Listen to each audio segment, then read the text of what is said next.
সবাইকে জানাই মহা অষ্টমীর শুভেচ্ছা। সামনেই বিজয়া দশমী, তাই আমরা বানাবো আজকে গোলাপ জামুন। তো সেই জন্য আমরা একটা বাটিতে 2 কাপ মতো জল নিয়ে নিয়েছি। এখন এই 2 কাপ জলের সঙ্গে আমরা মেশাবো 1 কাপ চিনি আর 2-3টে এলাচ। এলাচগুলোকে আমি ফাটিয়ে দিয়েছি। এবার আমরা ভালো করে এই জলটাকে চিনি আর এলাচের সাথে ফোটাবো। এই পর্যায়ে আমরা চিনি শিরা অর্থাৎ গোলাপ জামুনের রসটাকে তৈরি করে নিচ্ছি। জলটা আস্তে আস্তে ফুটে এলে আমরা এটাকে ঢাকা দিয়ে অন্য জায়গায় সরিয়ে রেখে দেবো। জলটা ফুটে এসছে, এবার আমরা এটাকে সরিয়ে রাখবো। এবার আমরা একটা ফ্রাইং প্যানে 1 চামচ মতো ঘি দেবো। ঘিটা আস্তে আস্তে গলে এলে এবার আমরা যোগ করব 1 কাপ মতো দুধ। দুধের সঙ্গে ঘিটা আমরা ভালোভাবে মিশিয়ে নেব। ঘি আর দুধ ভালোভাবে মিশে গেলে এবার আমরা 1 কাপ সুজি যোগ করব। কিন্তু এই 1 কাপ সুজি একসাথে যোগ করব না, অল্প অল্প করে যোগ করব আর সঙ্গে সঙ্গে আমরা তা নাড়িয়ে নেব।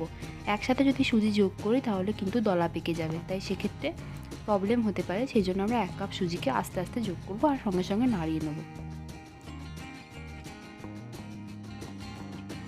তো সুজি আমরা যোগ করে নিয়েছি, এবার আমরা ভালোভাবে এটাকে মিশিয়ে নেব। মেশাতে মেশাতে দেখা যাবে যে দুধটা আস্তে আস্তে ঘন হয়ে গেছে এবং এটা সম্পূর্ণ ঘন হয়ে গিয়ে পুরো শুকনো হয়ে যাবে। তো এটা ঘন হয়ে গেলে এটা অনেকটা এরকম দেখতে হবে। এবার আমরা এটা কড়া থেকে নামিয়ে নেব আর যখন হালকা গরম থাকবে সেই অবস্থাতেই আমরা গোলাপ জামুনগুলো বানিয়ে নেব। বানানোর সময় অবশ্যই হাতে ভালোভাবে ঘি মাখিয়ে নেব। এবার এই মিশ্রণ থেকে অল্প করে নিয়ে গোল গোল আকার করে গোলাপ জামুনগুলো তৈরি করে নেব। ভিডিওটি যদি তোমাদের ভালো লেগে থাকে অবশ্যই লাইক করো আর আমাদের এই পরিবারের সদস্য হওয়ার জন্য আমাদের চ্যানেলকে অবশ্যই সাবস্ক্রাইব করো। পাশে থাকা বেল বাটনটা অবশ্যই প্রেস করো যাতে আমরা যদি কোনো নতুন ভিডিও দিই তাহলে তোমাদের কাছে যেন খুব শীঘ্রই পৌঁছে দেয়। এইভাবে আমরা বাকি গোলাপ জামুনগুলো বানিয়ে নেব এরকম গোল গোল করে। এবার গোলাপ জামুনগুলোকে ভেজে নেওয়ার জন্য আমরা একটা কড়ায় 1 কাপ মতো সাদা তেল ভালোভাবে গরম করে নেব।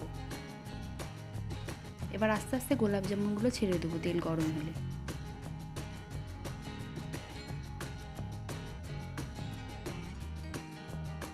এবার আস্তে আস্তে হালকা হাতে ভাজতে হবে যাতে গোলাপ জামুনগুলো ভেঙে না যায়, সেদিকে লক্ষ্য রাখতে হবে। হালকা হালকা লাল হয়ে গেলে সেগুলোকে আস্তে আস্তে উল্টে দিতে হবে।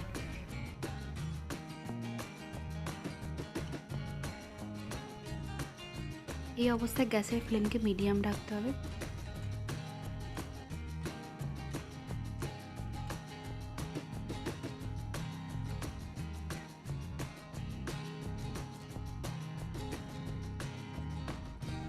গোলাপ জামুনগুলো আস্তে আস্তে লাল আকার নিয়ে নিয়েছে। আরও কিছুক্ষণ ভাজার পর সেটা আরও লাল হয়ে যাবে।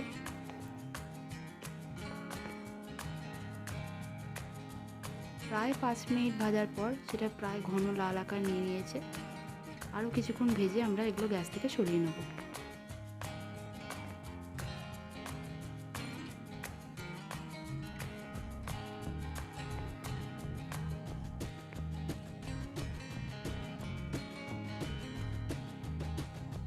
ভিডিওটি ভালো লাগলে অবশ্যই একটা লাইক করো আর আমাদের চ্যানেলকে অবশ্যই সাবস্ক্রাইব করো।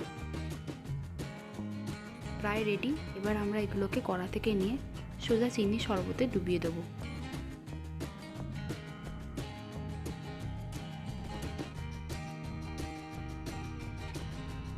খুব সুন্দরভাবে ঘরোয়া পদ্ধতিতে গোলাপ জামুনগুলো তৈরি করে ফেলা হয়েছে।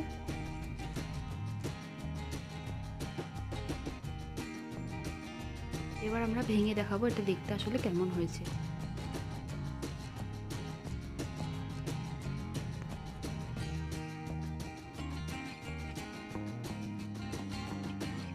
পুরো দোকানের মতো ঘরোয়া পদ্ধতিতে বানানো হয়ে গেল গোলাপ জামুন। দেখা হবে আবার একটা নতুন রেসিপি নিয়ে।